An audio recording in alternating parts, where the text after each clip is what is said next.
Welcome back to Old School Sports and our OOTP 23 playthrough of the Pittsburgh Pirates. We are at the beginning of free agency for the 2045 to 2046 offseason. The Pirates in a bit of a rare situation where we actually have a little money to spend. Not quite as much money as it looks like because we do want to increase our scouting and development budgets back up to at least the levels we've been at the last couple of years. That said, we should have some money to spend. The reason is that we traded away Isaiah Hill, a longtime franchise icon, former number one overall pick, was just not a player that we could afford anymore given our budgetary constraints. So, in 7 major league seasons with the Pirates, was a 7-time All-Star, 5-time Silver Slugger, hit over 300 home runs with the team. Certainly looks like he will likely be a Hall of Famer someday. And the hope is that he'll be going into the Hall of Fame as a Pittsburgh Pirate, but he will not be able to be spending his entire career with the Pirates, making $29 million this year, followed by 32 the year after, 36 the year after that, and then a player option at 40 million to finish off that contract that he is on. So we did have to move on from him, which leaves a big hole in our lineup. Hopefully the investments we've made in scouting and player development through the course of this playthrough will pay off and allow us to not necessarily replace what he's doing because we don't have a player that can do that, but hopefully give us a good percentage of his production at a much more economical price point. We are in a situation now where a lot of the young players that have been brought up through our system are in their arbitration years. We re-signed everybody that we wanted to through arbitration, and we've got fan interest to the highest level that we've actually had in this playthrough at 87 at this point. So that is positive. Taking a look at the team as we prepare for free agency, always interested in potentially adding a pitcher. And with just Bobby Gonzalez in our starting rotation, who finished third in the Cy Young Award voting that was recently completed, and Danny Robles and Mike Wright as left-handers, adding a good left-handed pitcher might be something to think about in the offseason. Also, with the fact that we lost Isaiah Hill through trading him away, and longtime, at one point, starting center fielder, more recently backup center fielder, Ramon Herrera. We could definitely add a fourth outfielder to join Ruacho, Arellano, and Gonzalez across the outfield, and the youngster Joel Fields, who could be a backup outfielder, potentially DH for us this coming season. Feel like our infield, with the fact that we did pick up the young shortstop Juan Castillo from the Dodgers in that trade for Isaiah Hill, is in the best shape that it's ever been through this playthrough. Would potentially like to upgrade catcher also, and that does happen to be one of the things that Mr. Nutting is focused on us doing for this season. Wants us to upgrade from Nelson Ibarra. Took a look at the trade market, and there's just nothing realistic for us to do. And I don't think there's a catcher in free agency that really represents a big upgrade. So we're going to make Mr. Nutting angry by not completing that goal. But I think that if we can look in free agency to find an outfielder who can help us and a pitcher who can help us, those are kind of the big goals that we have. And then hopefully we can get a pitcher signed, an outfielder signed, and then put some of that money back into scouting and development. And it may not be the most eventful off season for these Pirates, but we'll be finding out in early January whether our former franchise icon with the Kansas City Royals, Bobby Witt Jr., whether he'll finally be going into the Hall of Fame. I've been looking to see whether he's going to do that for several years now, and he's always come up short in the election. But before we get to that, we're going to try to make these Pirates better, because that's really our big focus at this point. As far as the outfield spot, there's a couple of guys that we're kind of focused on. Want someone who can play a decent center field. So certainly bringing back Ramon Herrera, who I had mentioned earlier. Guy who has been with Pittsburgh for 5 years now. You can see he was our starter for his first 3 seasons with us, had some really nice years, has moved into more of a backup role as Arellano has emerged, and Herrera has gotten a little bit older. Still has been a productive offensive player for us, like the fact that he can play any outfield position competently. Doesn't have the arm for right field, but he could play there if we needed him to. Looking for about 1.9 million, left-handed bat, so he would be one way to go. The other would be Jesus Barreto. Even better defensively, great personality, hitting profile, the contact not excellent by any stretch of the imagination. My kind of only concern with Barreto is that he hasn't been in the majors since 2042, and in his last 3 years in the majors with the Yankees and the Red Sox, hit 203, 237, and 215. He has been in recent years in the independent leagues, where he's been very productive, but that's clearly not playing Major League Baseball. So although I really like his glove, I think I'm going to go with the guy who's a little younger, who we know has been a reasonably productive offensive player in the majors in recent years. So we're going to try to offer a 1-year deal to our old buddy Ramon Herrera. We're going to offer him less than he's looking for, and we're not going to guarantee him a spot in the starting lineup. We will give him a nice bonus if he gets 550 at-bats, because we don't expect that to happen. He wants a little more money, and he wants to be guaranteed the starting lineup. I'll give you the more money. I'll give you the plate appearance bonus, but we can't guarantee you the starting lineup, Ramon. I'm not going to lie to you.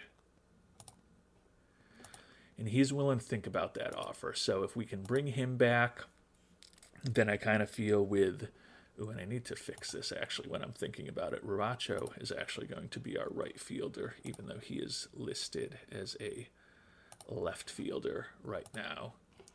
And Henry Gonzalez is actually going to be our left fielder, even though he is listed as a right fielder right now.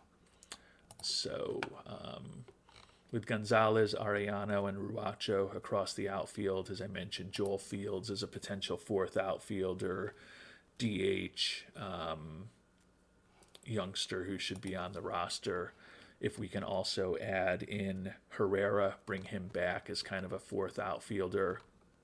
And then we do also have potentially the youngster David Green, who hit 341 in AAA, 293 in a small sample size with the Pirates last year. He can also play left and center for us, a very versatile defensive player that we drafted in the 5th round back in 2039.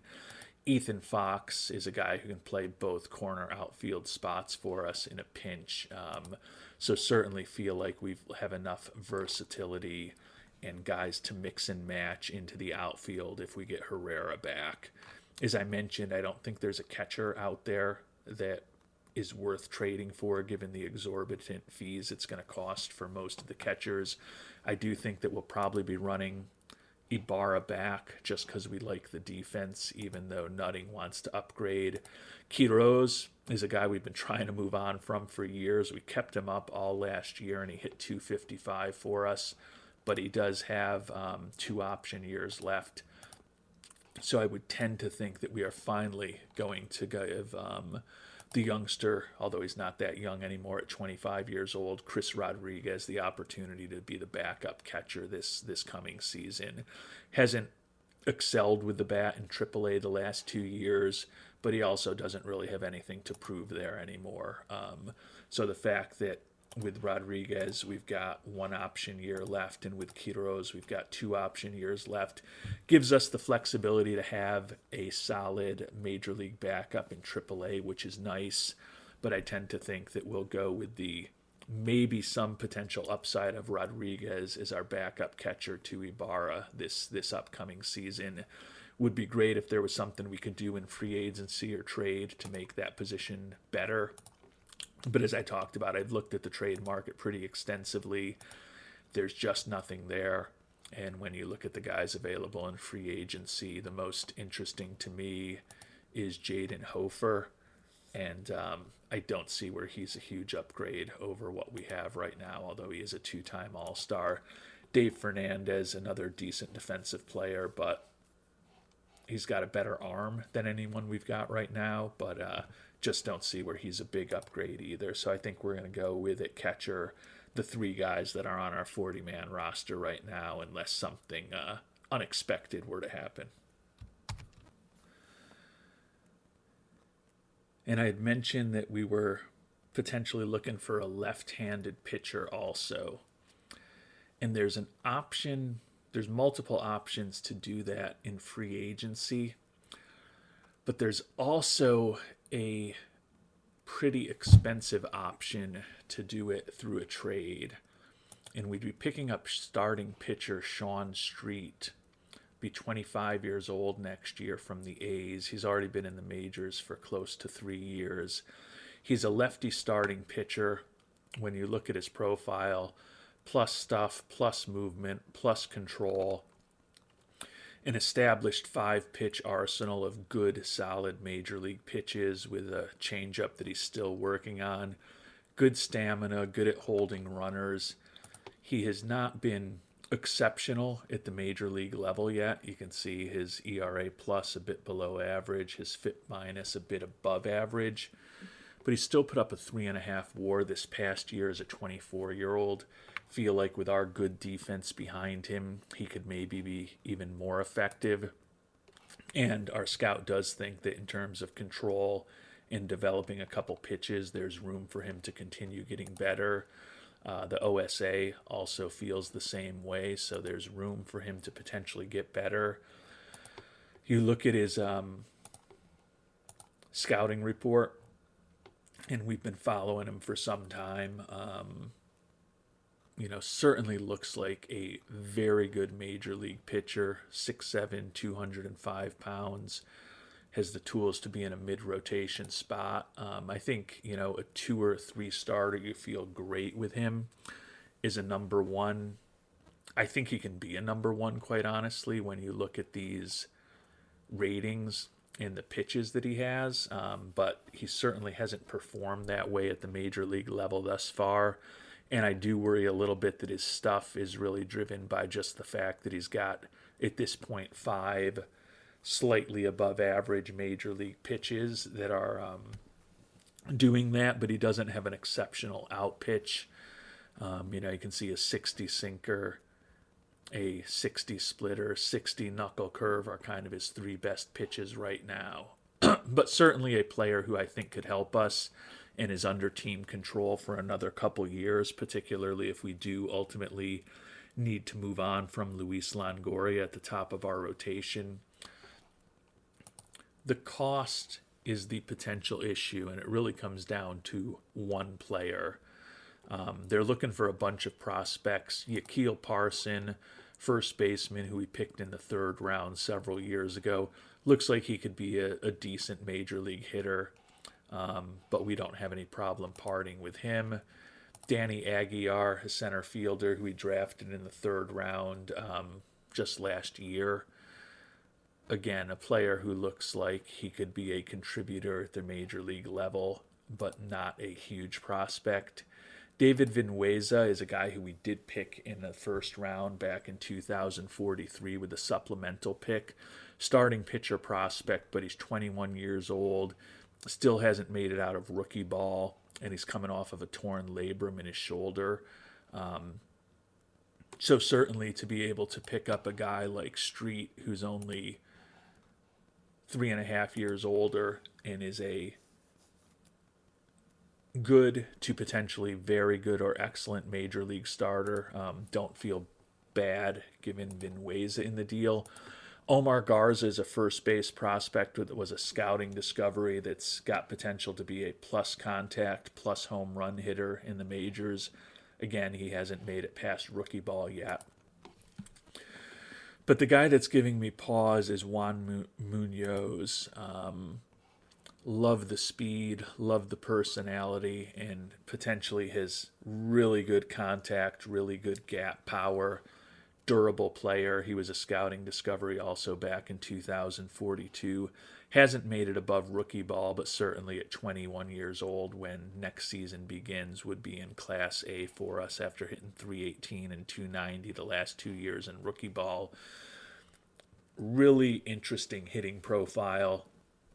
Looks like he could be a excellent contact hitter, slapping extra base hits all over the field. Not a ton of home run power, and also not potentially going to walk a lot. So he's one of these guys who might have a 315 batting average at the major league level with a 365, 370 on base percentage, which does reduce his value a bit. That said, I really like him. It's always a struggle to find infielders, but he's not going to be a great defensive infielder. You know, he's listed as a second baseman, really the only position he can play in the infield with that mediocre arm, and wouldn't be much of an outfielder either. So my question is, do we want to be playing him as a mediocre defensive second baseman with that bat, or have to play him at first base or DH with a bat that's just not going to have a ton of power? And although I don't like giving him up, I think the opportunity to add a young left-handed pitcher who, worst case scenario, is a solid number 3 starter, and best case scenario could be a top of the rotation kind of guy. We need a lefty. He's very economical at $4.75 million this year. We'll see, maybe we can get him signed to an extension. He's also extremely popular locally. I don't know why the kid from Memphis, Tennessee, who spent his career in Oakland, is extremely popular in Pittsburgh, but won't spend a lot of time thinking about that. I think it's a trade that I'm going to make. The other option would be, if we look at free agency, Manny Collazo, the reliever who we had with us for a few years, is out there. We can afford him at $14.6 million. He's also a fan favorite. We don't have to give up anything to bring him on board, but we're probably going to have to be spending about $13.5 million a year for a reliever who's going to be pitching 70, 80, maybe 90 innings for us. He's obviously an exceptional pitcher, and he's proven that in the past, in his 2 years that he was with the Pirates before we had to move on from him because he was making so much money.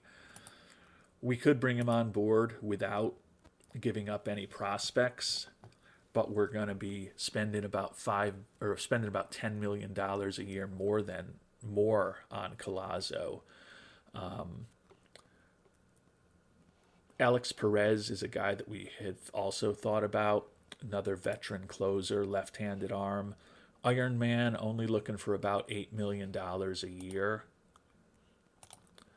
But again, we're going to have to make a 4-year commitment to him, taking him into his mid to late 30s. And he's going to be a guy who is coming off of a bit of a rough year between Atlanta and Philadelphia, although he was better when he did go to the Phillies.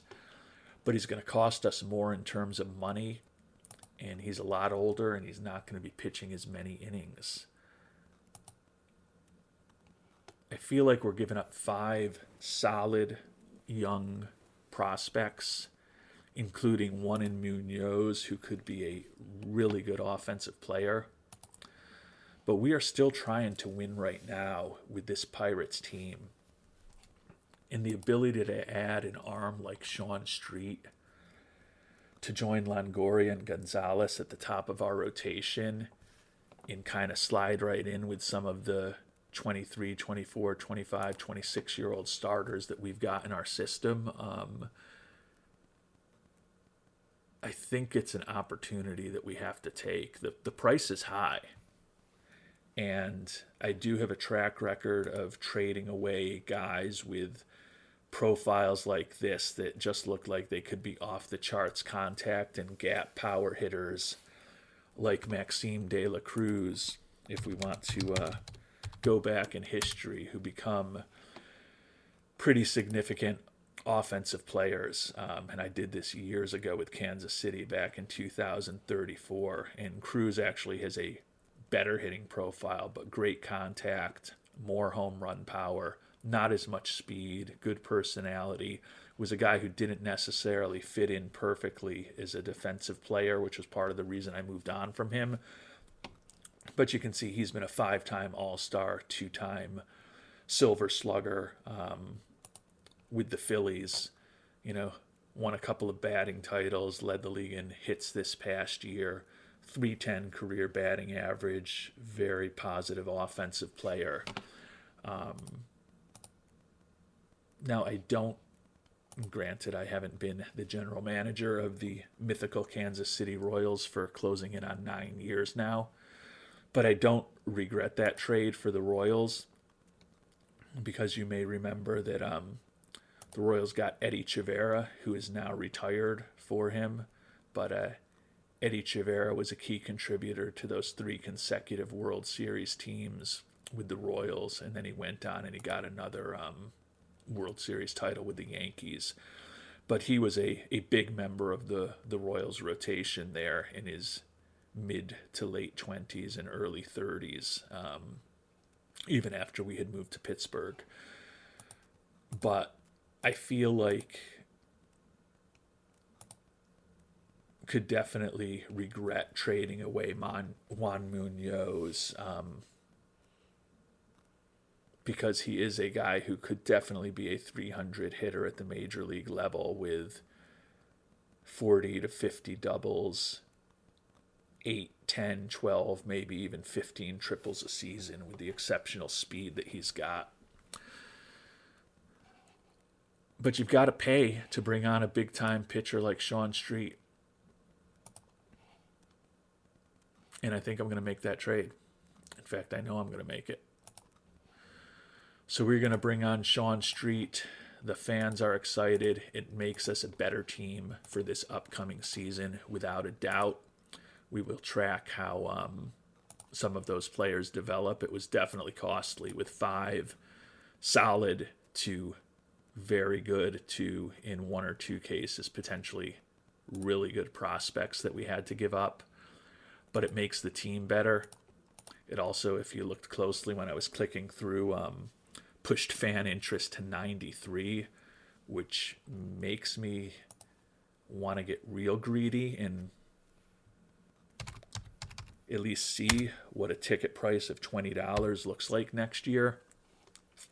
I think if we're ever going to try to really crank things up from the 17 that we were at this season, we've been in the playoffs 5 straight years, just won a division title.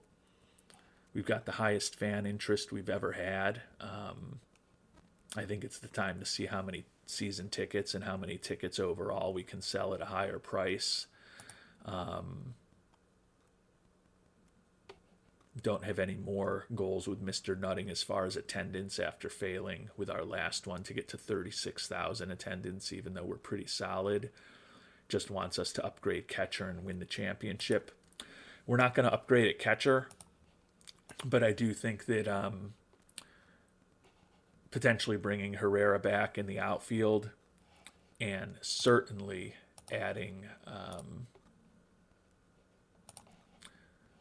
I've already moved him onto the roster. Adding Sean Street onto the team makes us better than we were before. And with Longoria, Street, and Gonzalez, really gives us an excellent top 3 of the rotation. And then we've still got the veterans, Rojas and Ballesteros, who we picked up at the trade deadline last year. And their teams are keeping big chunks of their contracts for this season, their final season, that both of them will be with us. That is a pretty good starting rotation for next year. 2 lefties, 3 righties. Lets the likes of Valadez, Bin Daoud, and Astorga hopefully learn how to pitch at the major league level. And between those 3 and Montoya, we do have guys who we can potentially put into the rotation if we have injuries. And when we do move on from Ballesteros, Rojas after this year, and is Gonzalez in his last year now? We do have a team option to bring Bobby Gonzalez back next year when he's 37. Longoria, in his final arbitration year next year, expected to make close to $19 million. So the pitching staff could look really different next year. It's not inconceivable that of these 5 guys, only the newcomer Sean Street would be in our rotation in 2047, which makes the fact that we do have the other youngsters around good insurance for us if we have to move on. But I think that we've been talking about trying to get this team to a World Series title. Honestly, just getting to a World Series is progress with one NLCS trip in 8 years as general manager. And I think that Street gives us an opportunity to maybe be a better team next year than we were. The cost was high, but we are trying to win now with these Pirates while we can. And with Street on board, we'll at least see if he's willing to talk contract extension, and he is, which is good. The issue is that he wants to be paid full market value, averaging close to $23 million a year over 10 years. So given that we do have him locked up arbitration-wise for the next few years, don't feel like we need to push on that lever yet. Looking at the numbers for him, if I can find him on this list. Don't know why. There we go. Sean Street, 7, 10, and 11.5 for the next 3 years after the 4.8 this season. Those are numbers that certainly would be manageable for the Pirates. Maybe we can sign him to a long-term deal at some point down the line. We did also think about doing that with Henry Gonzalez.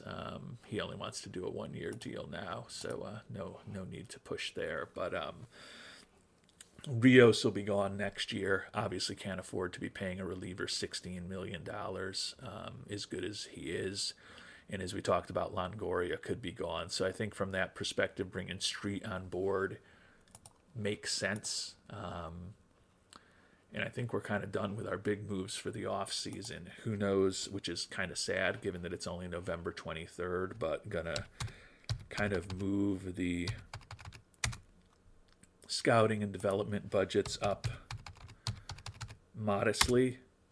And you can see that will leave us just a very small amount of money for potential free agents if we do end up getting Mr. Herrera back on the team. But with the addition of Herrera and the addition of Street, I think we've kind of potentially will have filled 2 of the 3 things that we wanted to do this offseason pretty quickly. And catcher, it just didn't seem like there was anything that made sense. And we've simmed ahead to early December. Still haven't heard anything from Herrera on the offer that we'd made to him. Don't know if that's good or bad, but we're just getting close to the winter meeting, so probably we'll hear more then.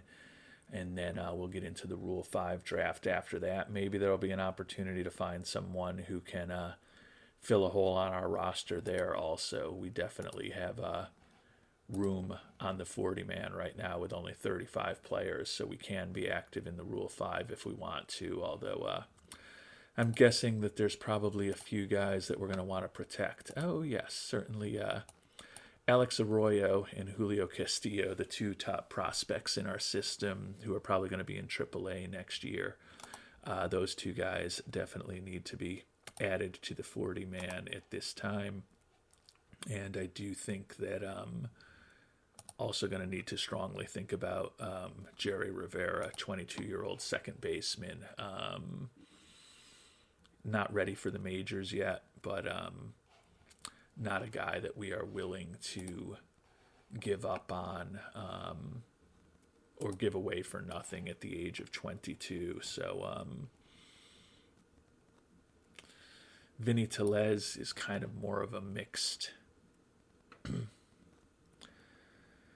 opinion. Hate to lose a 23-year-old that could be a decent major league pitcher, but he does look that he's a decent major league pitcher at best. Not the best personality in the world, so I don't think we want to protect him. I am going to be conservative and put Rivera onto the Major League roster. Why am I... There we go. So we won't lose him. Other than that, I don't think there's anyone that we really need to focus on protecting. Itri Kasulu, another decent reliever,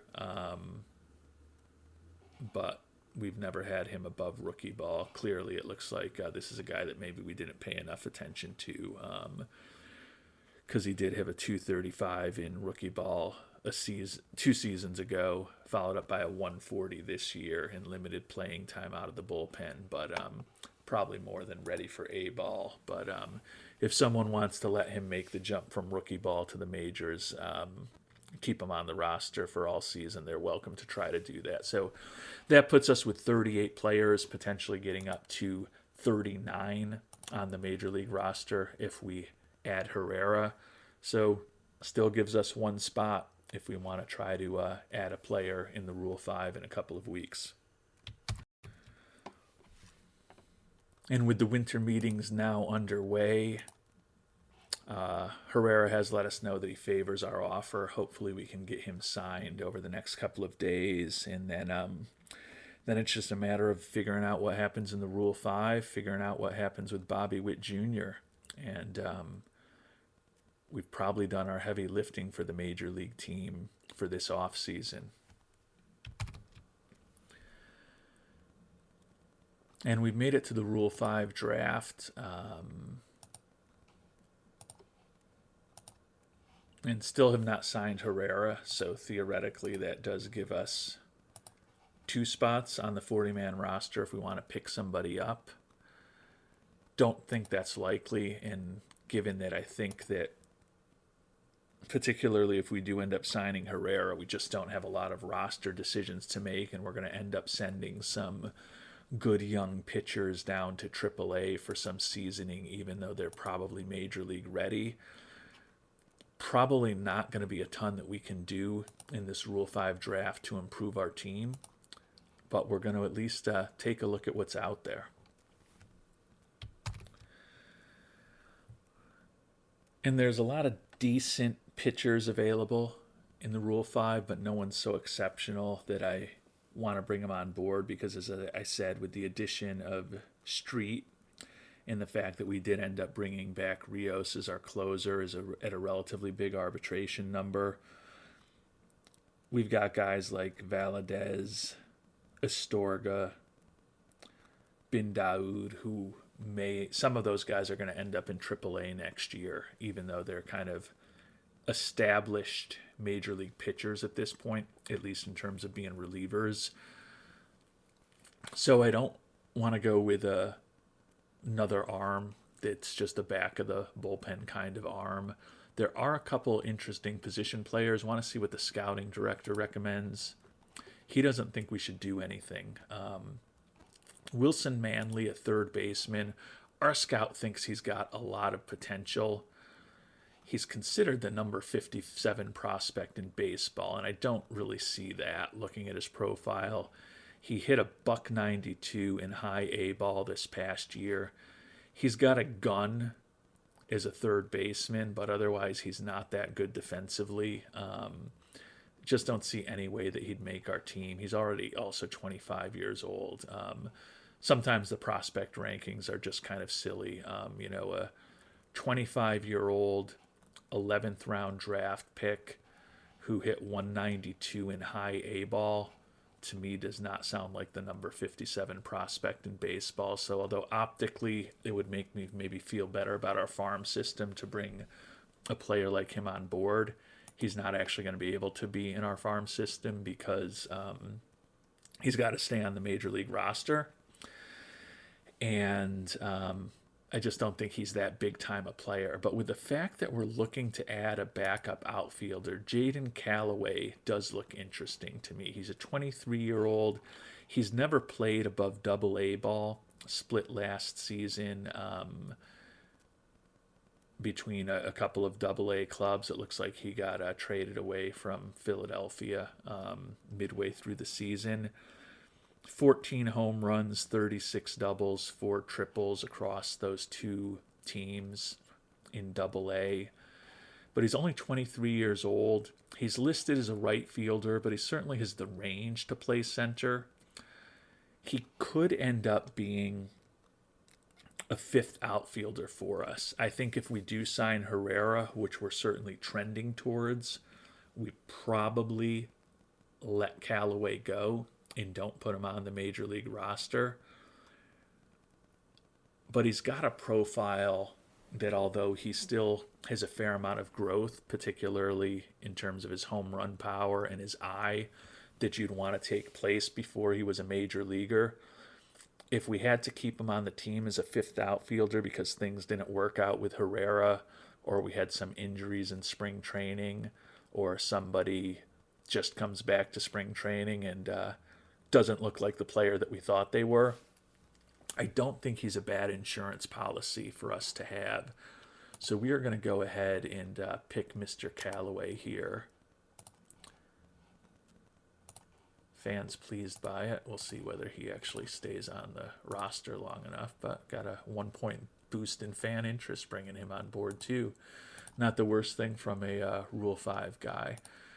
So I think that's going to be our only move. We'll auto pick till our next pick. Interestingly, Manley's still out there. Scouting director doesn't recommend that we do anything. There's just no plausible scenario where we would keep Manley on the team. And I don't love him defensively. Like I said, he's a 25-year-old who couldn't hit 200 in high A ball last year. I just don't see him being a big-time prospect, or a guy who a team that has not just playoff aspirations, but hopefully championship aspirations in Philadelphia, in Pittsburgh, can afford to have on the major league roster. So that is going to be it for us in the Rule 5. Not going to make any other moves. Auto complete the rest of the draft and see what happened in terms of the summary. Decent amount of activity, actually. People picking into the 4th round, with the A's picking up 4 players. But we will see if Jaden Callaway ends up making the roster for us. Importantly, we didn't lose anybody in the draft after we protected the guys that we cared about the most a few minutes ago. So with the addition of Callaway in the Rule 5 draft, that leaves us with 39 players on the 40-man roster, and we are just waiting to hopefully hear back from Mr. Herrera. And then I think the heavy lifting is done for this offseason. Obviously, we'll spend a lot of time in our next episode when we go into spring training on trying to flesh out our minor league system and bring on some players to minor league contracts who can either be good organizational depth at the AAA level or good personalities that we can put in with the young prospects throughout our system. But unlikely that any of those players would have a material impact on the majors for us next year. And good news, we did get Herrera signed, so that probably potentially decreases the probability that we will ultimately have Callaway make the major league team. But with Herrera on board in center field, Sean Street on board is a potentially really good left-handed starter.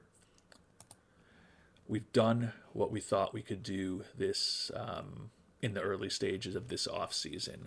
Feel that the team is better than it was a couple of weeks ago. Actually, much better with the addition of Street. Got the backup outfielder we wanted in Herrera.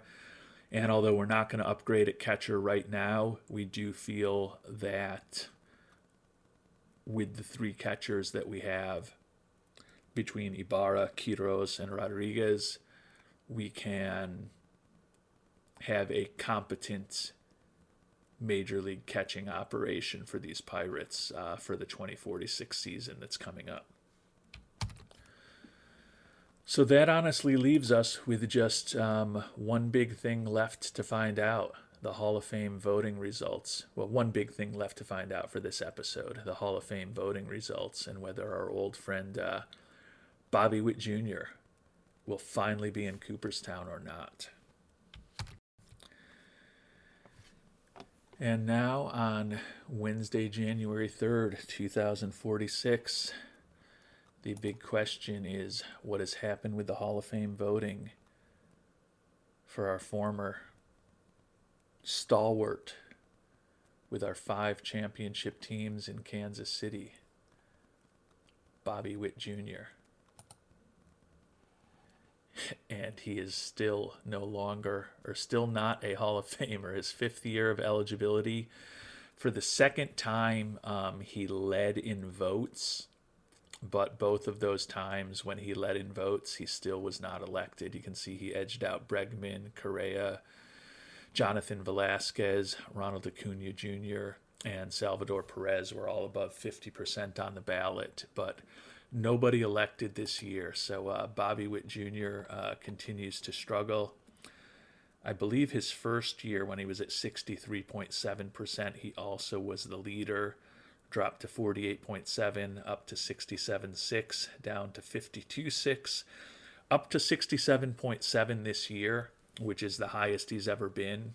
And as I mentioned, he did lead the ballot, but it's looking more and more unlikely that he's going to be getting into the Hall of Fame, because he's had 2 years now where he's been the number 1 vote getter in what were obviously down years for the Hall classes, and he wasn't able to get more than around 2/3 of the votes in any of those seasons, even with less competition. So bit hard to imagine that he is going to magically just start getting more votes, but disappointing that the guy who was a cornerstone of the great success that we had in Kansas City is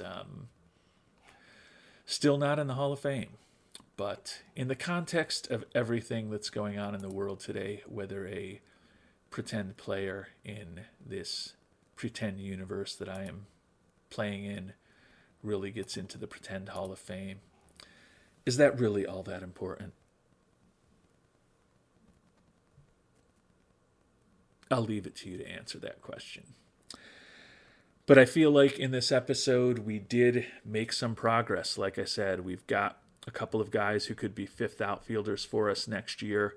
We've added a big-time left-handed arm into our starting rotation who could, as we talked about, conceivably be the only of the 5 starters in our rotation who is back with us next year. So from that perspective, bringing on Street was a huge move for us.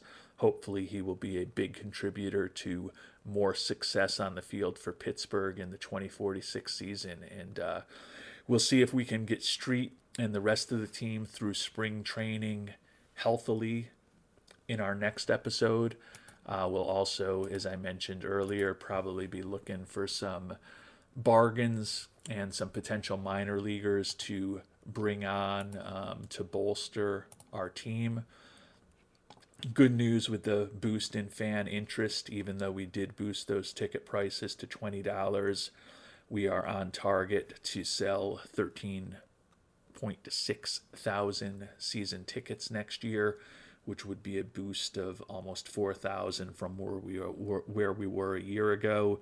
Revenue per game looking like it could be up significantly, as we're potentially in a position where if the team plays well on the field with the fan interest that we've now generated, we could be selling out almost all of our games next year, which would be a huge boost in the right direction of the finances for this Pittsburgh playthrough. So maybe what we really needed to do to finally get fan interest where we wanted was to just stop paying so much attention to it, let our players develop over time, become popular with the fans in their 2nd, 3rd, 4th, 5th seasons as they produce on the field, get us winning playoff seasons, and then get just more and more popular in the Pittsburgh community. And maybe that's what we just needed to wait to happen, instead of just trying to do it inorganically by signing players who were just popular because they were just popular. So We will find out how ready we actually are for the 2046 season in our next episode. You can see it looks like we're potentially going to have the 26th budget and the 26th payroll in Major League Baseball for the upcoming season, which would pretty much be as good as it's been for the Pirates in this playthrough. Still patiently waiting for the virtual Mr. Nutting to sell the team and move on so we can get away from his penny pinching ways. But that has not happened yet. Until our next episode, thanks so much for watching and hope you have a great day.